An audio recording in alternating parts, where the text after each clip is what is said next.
So when you commit or make a commitment to never stop learning your partner, that literally primes your RES so that you are unconsciously picking up on those little things that are a deviation from the mean or a deviation from where your quote unquote normal is. Yes, cherish those core memories. And two, time is not infinite. You only have a certain amount of time to accomplish what you want to accomplish in this life. And so yes, you got to play the long game, and you have to have a sense of urgency as well.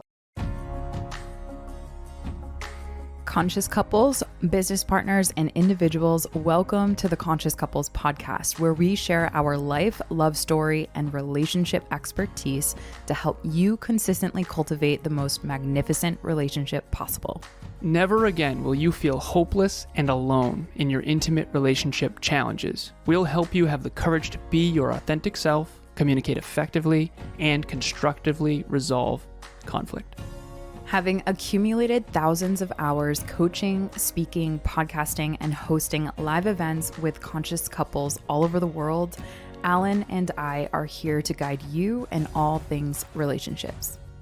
Thank you again for tuning into the one place where it's not about you or me, it's about the we.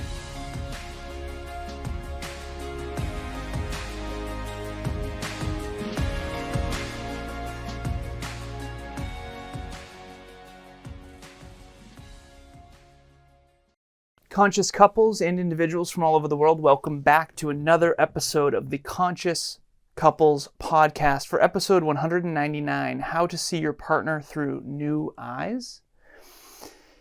Before we jump into this episode, I want to give a huge shout out and thank you to Next Level Podcast Solutions. We are now working with 80 plus clients. Wow. Yes, Emilia is actually one of them. Thank you. If you want to start, grow, scale, or monetize your podcast, we do what we do best so you can focus on doing what you do best. Thank you for producing this show, Next Level University, Business Growth University, Podcast Growth University, Evolve Ventures Podcast, and so many others. Sweetheart, before we jump into this episode, ladies first, what is your intention? My intention is for our listeners to adopt this protocol that we have for them to look at their partner through new eyes. Nice. So that they can reconnect with a partner again and again and again, growing together, not apart. So lately, I've been waking up every morning and watching neuroscience TED Talks on the big screen. Mm-hmm. Emilia helped the dream come true of mine. We have a 115-inch movie theater, in-home theater, and it's a projector. It's freaking awesome. And every morning I wake up and I get my caffeine, and I have been on YouTube doing neuroscience TED Talks. A TED Talk a day keeps complacency away. It doesn't, but if you choose the right ones. Yeah, if you choose the right ones. And lately it's been neuroscience. Today I was on listening to a TED Talk, and I actually don't think the TED Talk's very good. So I'm not gonna put it in the show notes. Seriously, I'm not gonna put it in the show notes. However, there was a really good part of it that I wanted to bring up. Mm-hmm. So in this TED Talk, the speaker was talking about this idea of being in a long-term relationship and how there's this concept of habituation. He didn't use that term, but he basically said, how do you constantly see your partner with new eyes so that you don't take them for granted? Mm-hmm. And he talked about gratitude practice and how important that is and all that. So the story that I have for this is two things. Number one, and I know you want to chime in on one of these, earlier today, I walked into Emilia's office to prepare for this episode, and Emilia was finishing up a strategy session. And I was actually looking, she has a big screen up behind the camera here. If you're on YouTube, you know what I'm pointing to. And her office is decked out with big screens, great tech setup. And there's a 52-inch behind the camera, and she was on Zoom. And I just saw her in her camera sitting there. She's looking very lovely today. Thanks, love. You're welcome. And she has these big, beautiful, bright blue eyes. And I just took a moment, because I had nothing else to do, sitting there waiting for her. And I just took a moment to see her on camera, and I was just like, wow, she is so beautiful. And what a lucky man I am. But joking aside, serious note, I've been with you for 6 years now. Mm-hmm. And how do you, there's two things I want to talk about. One of them is habituation, which I'm going to define. When the brain no longer perceives your intimate partner as novel, it's called habituation. The brain becomes accustomed to a repeated stimulus and reduces its response over time, including curiosity, excitement, or dopamine-driven novelty signals. So when I went on my first date with Emilia, we showed up at a coffee shop, and when I first saw her, I was breath taken away. And I want to have those moments for a lifetime, not just for our first date. Mm-hmm. And how do we be with someone for 6 years, live with someone, have them be our best friend, our business partner, our intimate partner, our gym partner? Yeah. We go to the gym together. And how do we not allow that habituation mm-hmm. to affect us seeing each other's value? And so there's two approaches we have. One of them is mental subtraction. The other one is a gratitude practice. We're going to talk about it today. Mm-hmm. Yeah, so I want to add to that conversation because I think that the habituation practice is really important to break down. So I have written here, first of all, that moment that he's talking about, that you're talking about, I felt that energy of you absorbing me through your fresh eye perspective. Cute. And in hindsight, it was a really special moment that I could feel. But I also was like, I know I got to get off this meeting, and I know we got to transition. So in that moment, I think when we recognize how our dopaminergic systems operate, novelty is inherently something that our brain is always scanning for in our environment. Always. So if your partner's leaving their shoes in the middle of the floor, you're going to pick up on that. But let's say if your partner changes the way in which they swoop their hair or what they wear and how confident they are in those no clothes. The ask is, are you noticing? In those no clothes or in those new clothes? Or both. Nice. But how little of a stimulus does it need to be for you to start to pick up and notice? It's far too often that so many couples don't notice those little things. And unfortunately, those little things are what allow us to pick up on that little tiny nuance of seeing your partner in a new light.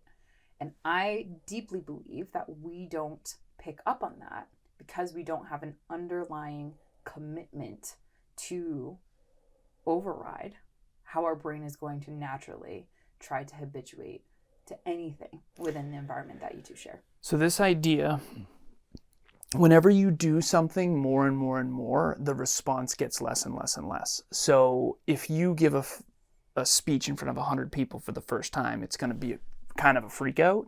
But if you do that every day for a year, you're not going to freak out. You're not going to have as big of a response. In that context, that's a good thing. But in this context, it's not necessarily a good thing. So, for example, if you drink one drink of alcohol per day, eventually that one drink will have less of a response, and I'm not saying to do that. We don't, both of us don't drink. Yeah. But the point is, whether it's drugs or alcohol, your body adapts to need more and more and more of it in order to get the same level of dopaminergic response. There's a book called The Molecule of More that talks about dopamine. Mm-hmm. Dopamine is the craving chemical. It's a neurochemical that when you're anticipating a reward, so slot machines is a good example of dopamine. I almost won. And so if you're not careful, you're going to end up a mindless drone by this dopaminergic system. Mm-hmm. So in intimate relationships, the first year seems to be no problem. 2 years, 4 years, 8 years, 16 years. Okay, are you still getting excited and aroused by your partner, not just sexually, but in every regard? Mm-hmm. And how do you not take your partner for granted when you wake up next to them every single day? And I have my techniques. I know you have yours, and I'm doing them every single day. Yeah. The one that I do often is mental subtraction. Tell us about it. Okay. So I often joke about how I was a loser freshman year of high school. And there was a movie that came out way back, Star Wars Episode 2, Attack of the Clones, and Natalie Portman, who I think you look similar to, both brunette, both beautiful. I think you're infinitely more beautiful, FYI. Sorry, Natalie. But my dream girl at the time was to be with someone like Natalie Portman. Because Anakin and Padme fell in love, and it was a really beautiful love story. And every little boy at the time was like, oh my goodness, I want that one day. And I certainly was. And I was a loser, so I couldn't get women like that to look at me. So I had to play the long game, and nerds win eventually. Strong work, nerds. But I often do mental subtraction with you, and I think back to when I couldn't get a girl to even look at me. And it's like you're in high school, and it's like the popular girls don't even know you exist. You can't get them to pay attention to you at all. And I just try to remember how hard it was back in those days to get a girl's attention, never mind be with a woman like you. Now, I'm 37 now, so obviously it's not the same, but I am my childhood hero. And you are my childhood dream girl, by far. And if you're on YouTube, I'm kind of being funny. But seriously, I can't ever forget that, because what you now take for granted might have at one point been a dream. And if you take it for granted, you're going to lose it, because you become entitled. 100%. And as a now 6'2", 210-pound, fairly muscular, blonde-haired, blue-eyed man, I remember what it was like to be a prepubescent loser who everyone overlooked. And so I think that creates humility. And so mental subtraction is, I remember what it was like to be alone. I remember what it was like to never be able to get a girl like Emilia Smith. And I can never take that for granted, because I had to build myself into the type of man that could not only get your attention, but retain it. And I think that's really powerful. I agree. And one of the things, like, you can start small. So if this is something that you haven't been practicing, please don't shame yourself, because that doesn't do anything. I think for our listeners, what's really helpful is to practice very small and start to cultivate a life where you start having mental subtraction as a part of just who you are.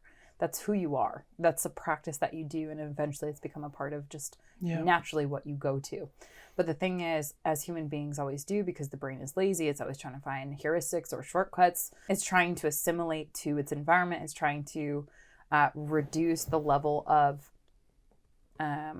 novelty in its environment, so that it can essentially relax. That's, at the end of the day, habituation, and trying to get used to your partner or get used to all the things that your partner brings into the world. It helps you feel this sense of relaxedness. It's known as automaticity. I love that word. So in the brain, what once was new and novel and challenging becomes an automatic habit pattern. And it makes it so you're supposed to be able to use your brain for other more important things instead of scrolling or whatever else you're doing. But ultimately, habituation and automaticity is the brain's way of making sure that you are not constantly overwhelmed by flipping on a light switch. Exactly. Yeah. So the brain is trying to process all these billions of data bits in real time. And when it actually comes to your partnership and you wanting to, like, keep those fires and the embers of love alive, what do? You have to practice that mental subtraction.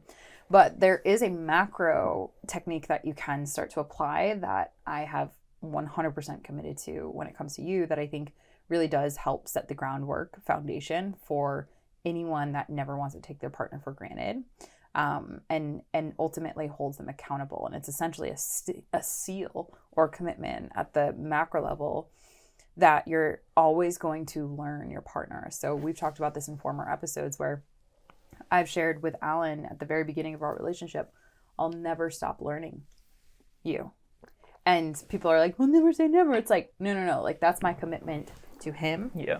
That's my commitment to myself, because what that is doing is priming my reticular activating system to pick up on what is new, what is novel, what is evolving and changing within Alan. We have to define reticular activating system. And it's not just on the external, it's also what's on inside. So the reticular activating system, do you want to define it? It's known as the RAS. It's the part of the brain that filters out information that it doesn't deem relevant. And this is why we recommend goals. So if you go back to a few episodes, probably like 2 months ago, we did an episode of the top 10 reasons you need to set goals. Mm-hmm. And Emilia and I's brain broke during that episode, and we realized we've never not had goals. Yeah. But the reason why is because when you set a goal, your brain starts to use the world as your library to learn how to get the goal. And most of us are allowing our brains to work against us instead of for us. And so you have to pick virtuous goals in the future if you want your brain to filter out the nonsense. Mm-hmm. And so, for example, anyone out there watching or listening, you would not be watching or listening to this if you didn't have, at least on some level, a goal to have a better relationship. Thanks. And so that's the reticular activating system. Exactly. So when you commit or make a commitment to never stop learning your partner, that literally primes your RAS so that you are unconsciously picking up on those little things that are a deviation from the mean or a deviation from where your quote unquote normal is. And so whether that be external on the outside, right? For example, Alan swooping his hair a different way, or Alan wearing his shirt a different way. That is a deviation that my brain is already picking up on, but it's not just what's on the outside that matters. It's also obviously what's on the inside, because that's the thing that on the outside you can always have change, but the brain will desensitize to that very quickly. On the inside though, there's so much more meaning. Well, we talk about orienting your relationship for the conscious couples and conscious singles out there. When you do get in a relationship for the conscious singles, don't settle. But when you do, you have to orient it around appreciating assets. Mm-hmm. If you orient the entire relationship around looks, well, when you age with that partner, certain things depreciate and certain things appreciate. Meaning, intelligence. There's a lot of really powerful things that you can create the foundation of your relationship on. Whereas in the past, I have been in a relationship where it was mostly based on looks. Yeah. And she was a little bit of an airhead. And quite, I know you'd laugh. Been there. Yeah. Been there. and knock, I remember thinking to myself, this is getting worse. Yeah. And I can't do this anymore. But we're playful and we joke, but the truth is that's a terrible idea. Substance and meaning and depth is what makes life fulfilling. Mm-hmm. And we think that if you are going to build a relationship, make sure you build it on something that can appreciate in value, increase in value, rather than depreciate in value. Last piece of this too, back to the point I made of what you now take for granted might have at one point been a dream. Mm-hmm. We do relationship talks coaching. And at one point, when Emilia and I first met, that didn't even exist. Mm-hmm. We've been coaching couples and individuals from all over the world. Evolve Ventures, you said, have 44 clients. 45. Next Level University has 119 now. And I coach 23 individuals myself. And several of those individuals are couples that Emilia and I coach together. Every single week, we get to coach these incredible people. And it's just like, you're sitting on a coaching call and maybe it's, let's just say hypothetically, it's a frustrating day. You have back-to-backs and there's more to do than you can get done in that amount of time. So let's just say you're annoyed. And you go onto the coaching session, you do your best work, and then you turn and you look to your partner and you remember at one point this was just a dream. Well, I've had many of those moments. Yeah. And I oftentimes find myself grabbing those moments selfishly. So if you're a client and you notice me kind of like drifting into Alan's dreamy eyes, or just kind of like it's a split second, but I'll make a micro moment wicked meaningful, and I'll capture that kind of like, if you've watched Inside Out 1 or 2, it's like capturing the moment in that ball of memory. It's called a core mem or core memory. Yes. And I like to use that moment where at one point this was a dream to really sink into that moment. So on an ROTC call, you'll be in flow and you'll be doing your thing, regardless of if it's a frustrating or annoying day. Like, you're like so dedicated to providing as much value to that client. And I'll find myself just so amazed at the work that you do in the world. And I have just like, I know I'm never going to get this moment back. And I turn into this just like ball of oozing cheese, and I just want to wrap up with you and just like smush you and just like, you're my favorite human in the whole wide world. And if we don't take those moments, because I think that there's something that's very vulnerable in that, and I'll share that only from my perspective, so that I hope other couples can really try to capture that.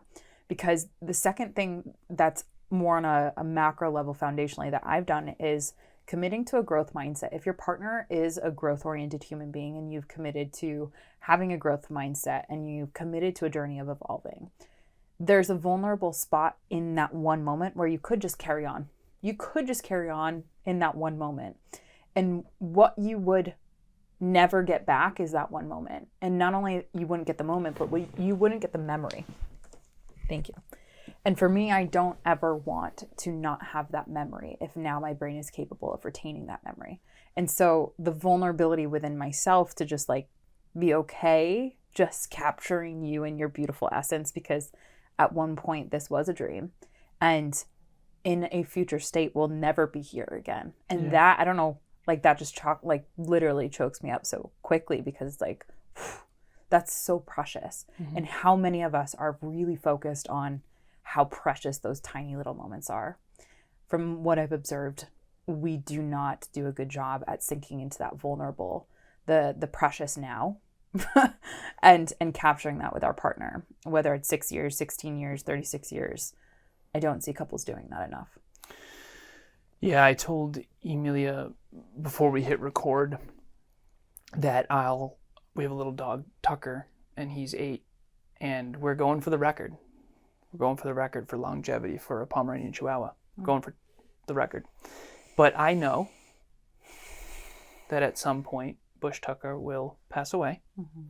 And I want to cherish every moment we can with when he wants to do bellies. We got to do some bellies. And in the practicality of this, I do need to hold the duality. You can't spend the rest of your life petting your dog every moment because you know that one day they're going to pass on. However, you also can't pass up those moments you'll never get back. And so how do you live in the duality of... Facts. Emilia got a little emotional on this one. Of Bush course. Tucker. Yeah. So, but how do you hold this future orientation, goal orientation, meaning, getting things done, accomplishing in tandem with making sure that you create these core memories that can last a lifetime?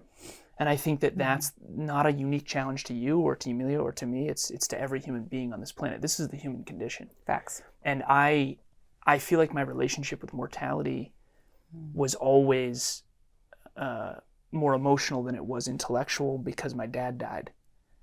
And so I was born into death from a very young age. And I had to face the fact that we're not here forever from a very young age. Yeah. And so for me, I think that because of that, there's two things. One is, yes, cherish those core memories. And two, time is not infinite. You only have a certain amount of time to accomplish what you want to accomplish in this life. And so yes, you got to play the long game, and you have to have a sense of urgency as well. And we all get 365 days a year.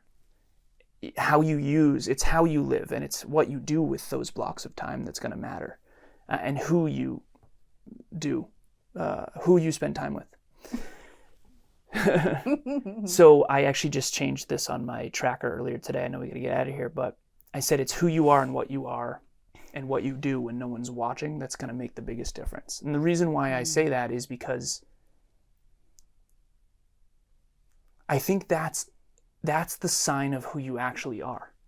Because you're not doing it for external status. You're not doing it because someone is going to judge you if you don't. You're not doing it because you want some external reward, immediate satisfaction, or dopamine. You're doing it because it's who you aspire to be. And back to the point of this episode is, how often are you doing this override of mental subtraction?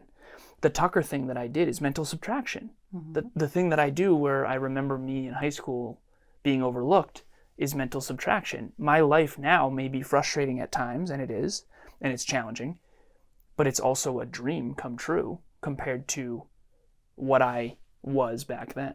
Mm-hmm. This life is something that I've built, and it's a dream come true, and that helps me keep going when times are hard. And it helps me not take you for granted. Yeah. And I think that we do the gratitude game every single night before bed. At least 3 things we're grateful for about each other every single night. And I have this tracked. We've done this for years without missing. And if we do miss, we make up for it the next night. And I think that practice, if you do nothing else after leaving this episode, you have to increase your gratitude for your partner, because what you appreciate appreciates in value. It increases in value. And then number 2, you have to contemplate the alternative, which is, I remember being alone. I remember being with an airhead. I remember being a loser.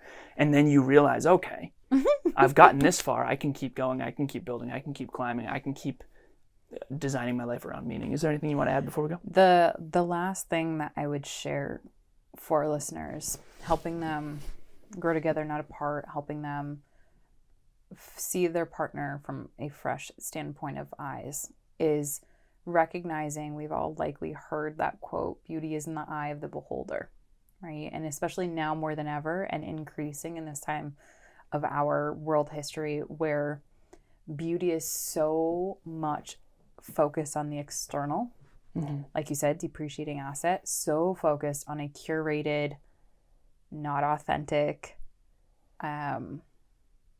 aesthetically pleasing to whatever screen it's on. Now more than ever, we are literally being conditioned to a standard of external beauty that is not necessarily authenticity. It is 100% conformity.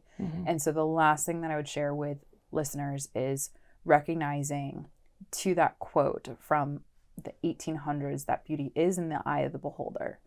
I want to reinvigorate all of our sense of autonomy and agency of how much control we do have over our perception. And I'll pull in a scene from Wicked 2 that is coming to mind. If you haven't seen it, it's magnificent, phenomenal of a film. But specifically, Emilia and I don't promote anything or talk about anything anymore that we don't believe is good for the world. Long-term. So Wicked 2. Also, I want you to share about Evolve Movie Club, if you don't mind. I've been to every Evolve Movie Club, and Emilia hosts with Bianca at Evolve Ventures the first Monday of every month. First Monday of every single month. We watch meaningful films and then discuss how they can help us grow. Can you? Yes, they discuss how you can evolve, and we leverage the film and the artistry within film to evolve our own level of consciousness. And so it's growth in a room with people talking about things that matter. And there's a standard on the films that we watch. And so Wicked 2 just so happens to be December's movie club. And what day is that? That's the 1st of December. 1st of December, nice. Yep, which I believe is actually when this episode launches. So if you're interested and you want to join us, we would love to have you. It's what time? Amazing. It's at 6 p.m. Eastern Standard Time, and the link to join as a member, it's completely free, will be in the show notes. I'll make sure I share that with the team. These are completely free. They are completely private. So these are not recorded. It's a safe space to get to know other growth-minded people, because if you're like me at the beginning of this growth journey, you feel completely alone. And we want to bring great people who have high humility and high work ethic into a growth community where the goal of this room is not to look good, it's to actually get better. And if you're there to look good, you can leave. 100%. Coming from the number 1 member right here. He's been to every single one. Everyone. Thank you for that. And why I bring that into this specific episode is because there's a through line in the film around how Elphaba, the main character, played by Cynthia Erivo, and Fiero, which is the love that she always craved and wanted, but never felt good enough to have. She having green skin, which is just such an overlap of relationship, interracial dynamics, and not feeling good enough or whatever. Feeling different. Anyways, being different. Fiero says to Elphaba, he says, "You're beautiful." And she's like, "You don't have to lie." And he goes, "I'm not lying. You're beautiful in your own way." And that sentiment comes up throughout the entire film. And I want to Well, he bring says, that. you're teaching me how to see things differently. Exactly. Yeah. I want to bring that because to the sentiment of beauty is in the eye of the beholder. We all have the power to see our partner's inner beauty and their outer beauty. And that is entirely up to us. So this episode, I hope, inspires you and empowers you to be able to see what no one else sees in your partner. Because don't forget, you and only you have the ability to see within them that they have been vulnerable enough to share with you. And that is such a precious vantage point from my perspective. In taking that inner beauty and really cherishing that, that is something that I try to do all the time with you. Mm-hmm. I see you in ways that no one is ever going to and nor is capable. And to see into you, which is another reference to Avatar, to see you is beyond just the external depreciating quote unquote asset. To see into your partner, into their heart, into who they are, their values, their character, their morals, their ways of thinking, their ways of being, their ways of feeling. That is so far beyond what anyone could ever do. Mm-hmm. So it is an invitation to all of our conscious couples to see into your partner, and where beauty truly is, yes, external, but there's so much more beauty internally than we have been culturally conditioned to see. And the true beauty is in, I believe, your partner's authenticity, not their conformity. And that quote truly lives on as a result of that. So my third and last invitation is exactly that. See the inside of your partner. And if they are committed to growth, like I said, and you are too, you're always going to see something new every single day. That novelty is literally guaranteed. Yeah. So I think it's exciting, and I think it's a way to guarantee that novelty is there, because I see something new in you every single day.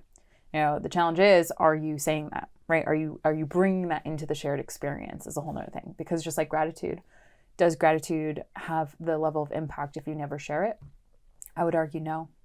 So share what you're seeing in your partner, share what is new, share what is novel, share how you see them, how deeply you see into them, and those little moments that you're able to grab seeing from a new lens. Mm-hmm. Very nice.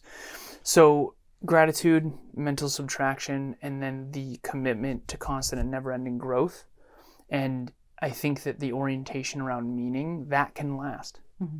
The orientation around meaning can last.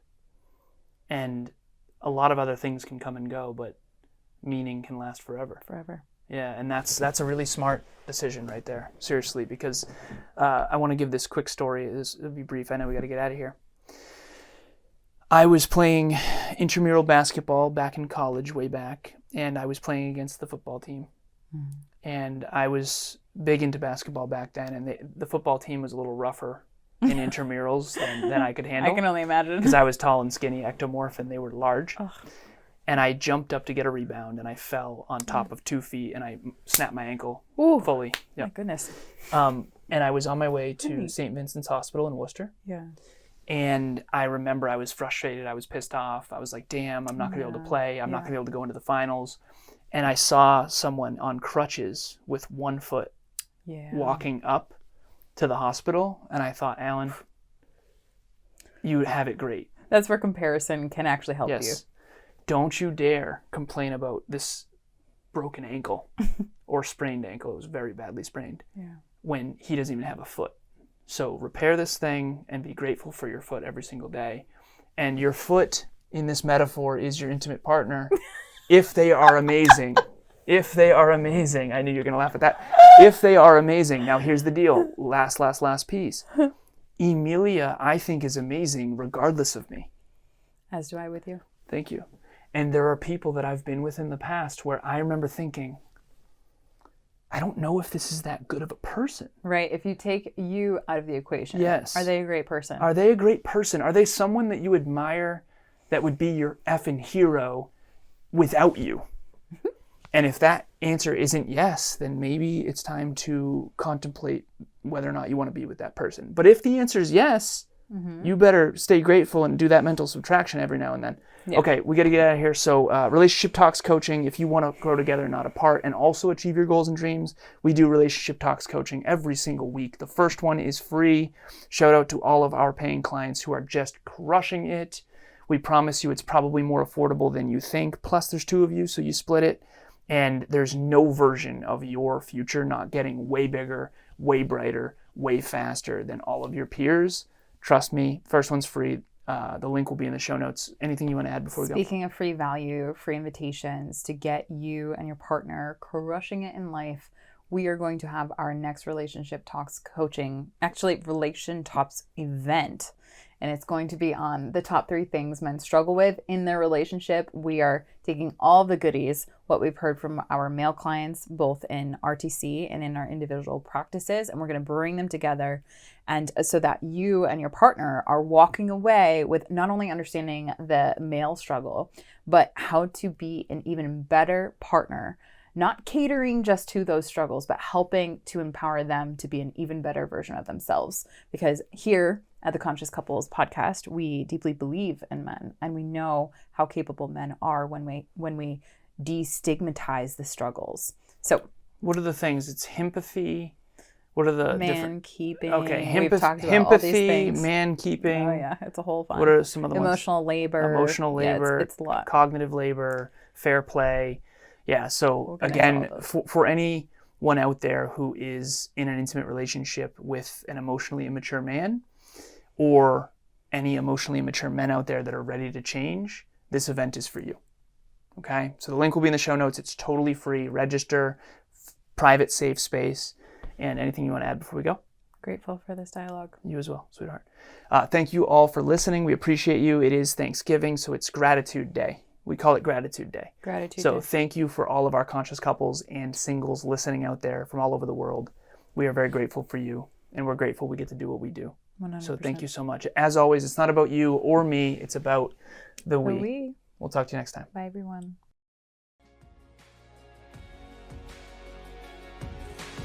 Thanks for joining us for another episode of the Conscious Couples podcast. We love connecting with the Conscious Couples community, so please check the show notes to connect with us and say hello on social media.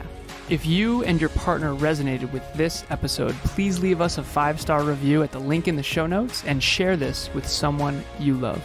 Until next time, it's not about you or me, it's about the we. We'll talk to you next time.